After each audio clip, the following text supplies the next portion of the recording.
በስመ አብ ወወልድ ወመንፈስ ቅዱስ አሐዱ አምላክ አሜን። በስመ አብ ወወልድ ወመንፈስ ቅዱስ አሐዱ አምላክ አሜን። በስመ አብ ወወልድ ወመንፈስ ቅዱስ አሐዱ አምላክ አሜን።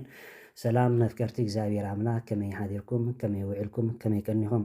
እሺ ሰላማዊ እግዚአብሔር አምላክና ብሓጢአትና እንድኸማን ከይተጸየፈ ክሳብ ዛ ሰዓት እዚኣ ዝተፈስሐ እስትንፋስ ዓዲሉ ህልዋን ዝገበረና ስሙ ይኽበር ይመስገን። እሺ ከም ፍቃድ እግዚአብሔር አምላክ ሓንቲ መዝሙር ምስጋና ክዝምሬ ፈሊጠ ዘይኮንኩስ በረኸት ንምስታፍ ብምባል ናይ ያሬድ ዜማ እትብል መዝሙር ብስም ስላሴ አሚናን ሓቢርናን ንዘምር። ናይ ያሬድ ዜማ ድንግል እመቤተይ ናይ መስቀል ውህብቶይ ናይ ያሬድ ዜማ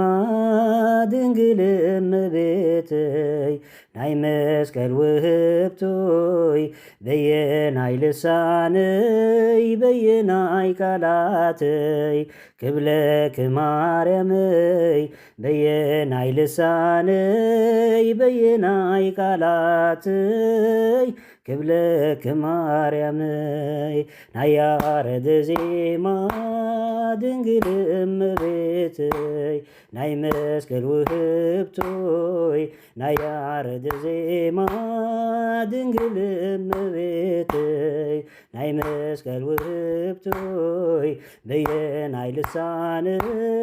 በየናይ ቃላተይ ክብለክ ማርያመይ በየናይ ልሳነይ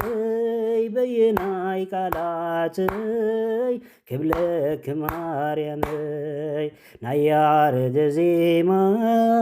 ድንግል እመቤተይ ናይ መስቀል ውህብቶይ ናይ ያሬድ ዜማ ድንግል እመቤተይ ናይ መስቀል ውህብቶይ በየናይ ልሳነይ በየናይ ቃላተይ ክብለክ ማርያመይ በየናይ ልሳነይ በየናይ ቃላተይ ክብለክ ማርያመይ ናይ ያሬድ ዜማ ድንግል እመቤተይ ናይ መስቀል ውህብቶይ ናይ ያሬድ ዜማ ድንግል እመቤተይ ናይ መስቀል ውህብቶይ በየናይ ልሳነይ በየናይ ቃላተይ ክብለክ ማርያመይ በየናይ ልሳነይ በየናይ ቃላተይ ክብለክ ማርያመይ ሰማይ ኮነ ምድሪ ታምርክየ ይነግሮ ፍጥረታት ምምልኦም ስለኺ ምስክሩ ብቓላት ዘይግለጽ ድንቅዮ ስራሕኪ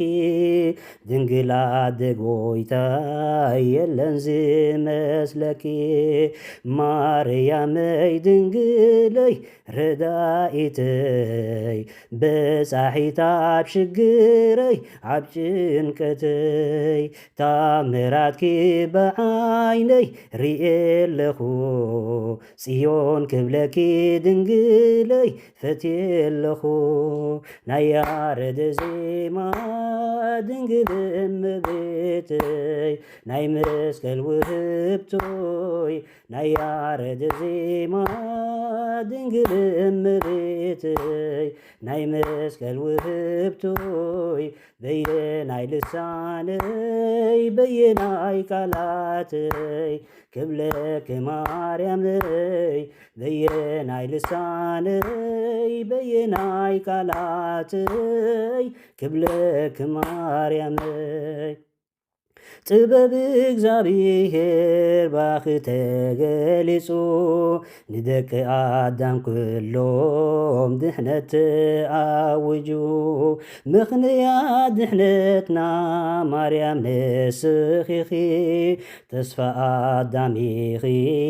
ካብ ቀደም ካብ ጥንቲ ኣብ ዝኾነ መዓልቲ ኣይፈርህን ንስኽን ተሊኽ ምሳይ ኣይወድቕን ቅድመኺ ክቐውም እየ ብምስጋና ማርያመይ ክብለኪ ብትሕትና ናይ ያሬድ ዜማ ድንግል እመቤተይ ናይ መስቀል ውህብቶይ ናይ ያሬድ ዜማ ድንግል እመቤተይ ናይ መስቀል ውህብቶይ በየናይ ልሳነይ በየናይ ቃላተይ ክብለኪ ማርያመይ በየናይ ልሳነይ በየናይ ቃላተይ ክብለኪ ማርያመይ ትውልዲ ብምልኦም ፍጹም የመስግኑ ኣባኺ እየሞ ትንቢት ተፈጺሙ ኣዳም ኮነ ደቁ ኣብ ሰማይን ምድርን ማርያም ማርያም ይብሉ ታምርኪ ይነግሩ ጸልማት ናብራ ካብ ቅድመይ ተገፊፉ ድንግል ኣደይ በኣኺ ልበይ ዓሪፉ ቅረብ ድንግል ኢለ ክጽውዐ እሳት ምስ ገደል ንኽሉ ከሓልፎየ ናይ ያሬድ ዜማ ድንግል እመቤተይ ናይ መስቀል ውህብቶይ ናይ ያሬድ ዜማ ድንግል እመቤተይ ናይ መስቀል ውህብቶይ በየናይ ልሳነይ በየናይ ቃላተይ ክብለኪ ማርያመይ በየናይ ልሳነይ በየናይ ቃላተይ ክብለኪ ማርያመይ ሰማይ ኮነ ምድሪ ታምርኪ ይነግሩ ፍጥረታት ብምልኦም ስለኺ መስክሩ ብቓላት ዘይግለጽ ድንቅዩ